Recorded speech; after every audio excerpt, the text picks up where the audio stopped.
Người ta nói ngày lòng buồn nhất là ngày trời đổ cơn mưa, mà sao người đến đêm nay vẫn chưa về.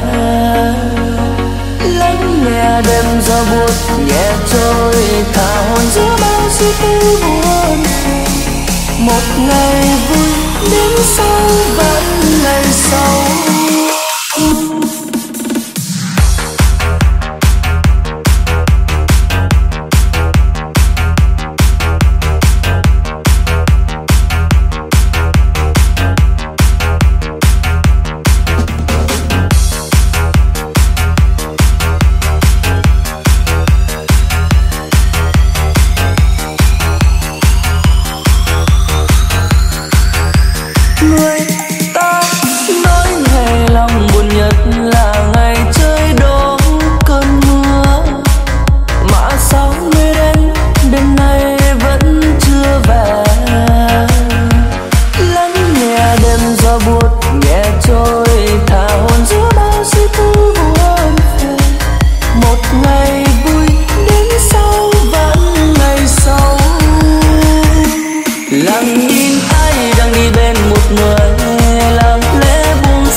Lặng nhìn ai đang đi bên một người, lặng lẽ buông sao không đành tâm. Cứ yêu thôi nhẹ nhàng bên ngàn nỗi đau. Lăn nước mắt sau ngàn nụ cười, vì đâu phải có chắc đến như vậy. Lặng lẽ yêu nay, lặng lẽ buông.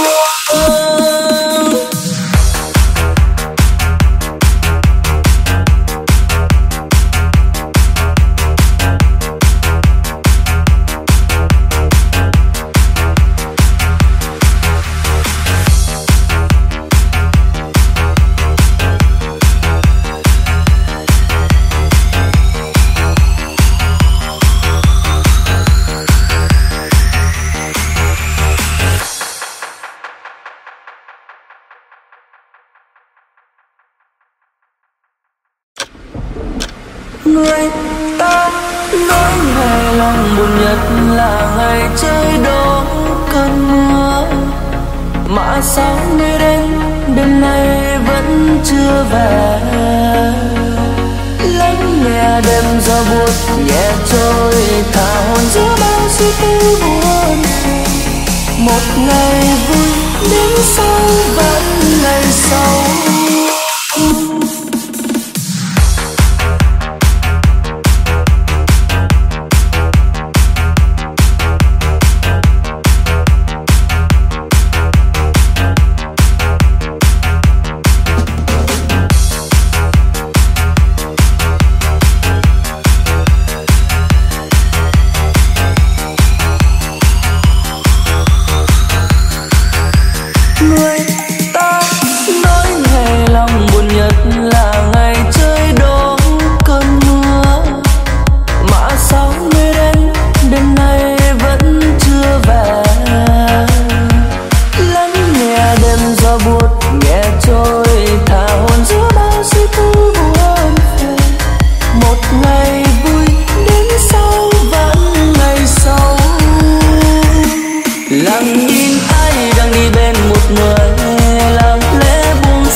gió buốt nhẹ trôi, thả hồn giữa bao suy tư buồn về.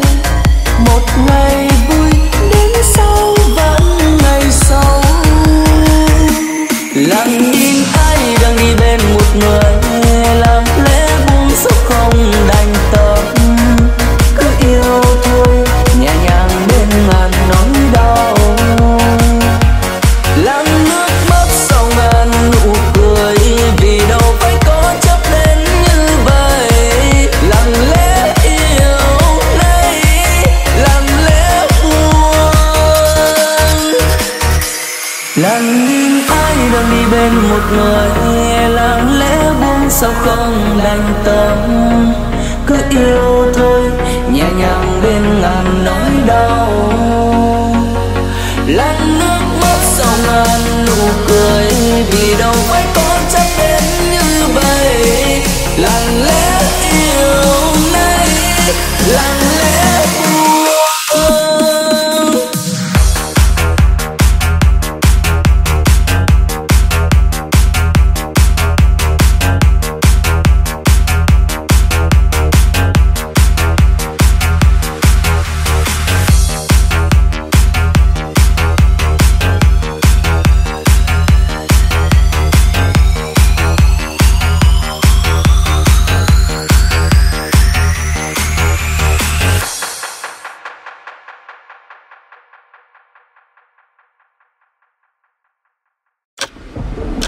Người ta nói ngày lòng buồn nhất là ngày trời đổ cơn mưa.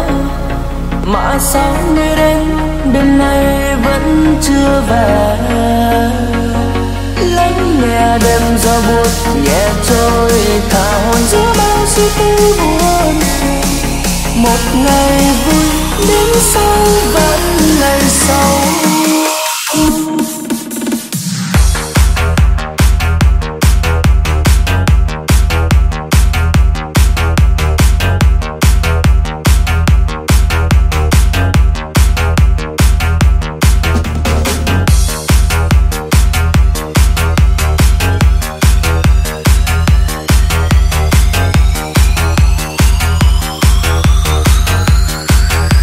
Người ta nói ngày lòng buồn nhất là ngày trời đổ cơn mưa. Mà sao mới đến đêm nay vẫn chưa về. Lắng nghe đêm gió buốt nhẹ trôi, thả hồn giữa bao suy tư buồn về. Một ngày vui đến sau vẫn ngày sau. Lặng nhìn ai đang đi bên một người, làm lẽ buông sốc không đành tâm. Cứ yêu thôi nhẹ nhàng bên ngàn nỗi đau. Lặng nước mắt sau ngàn nụ cười, vì đâu phải có chấp đến như vậy. Lặng lẽ yêu nay, lặng lẽ buông.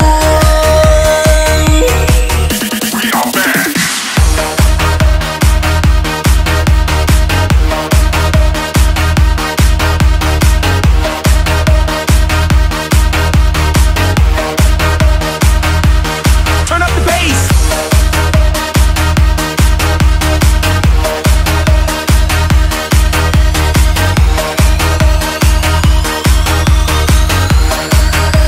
Người ta nói ngày lòng buồn nhất là ngày trời đổ cơn mưa.